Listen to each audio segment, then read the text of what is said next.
You can state your name. My name is Dr. Shawani Howard Baptiste, Associate Professor at UTC in the Department of Health and Human Performance.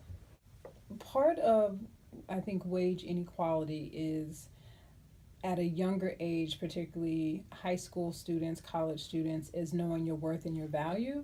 And no one teaches us how to negotiate for yourself. So when I was in my early 20s and finished my bachelor's degree and looking for a job, I was just so happy to work. I didn't think about how much I was making. Well, I was thinking about how much I was making, but I wasn't thinking about how much I was making in compared to a white female or a white male or a black male for that matter. So oftentimes, in any hiring process, there's a certain amount of money that they can allow someone to make.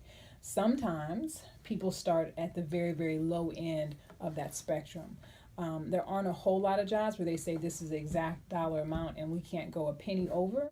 There's usually some wiggle room where the company or organization could potentially, not always, but could potentially offer a little bit more money. So there are different ways that you can have additional resources starting a new job, but unless someone is teaching you or telling you how to negotiate for yourself, most people, I think, regardless of their gender or background, may not necessarily know what their worth is, what their value is, because most of us are happy to be employed and have worthwhile employment that's in alignment with our particular discipline.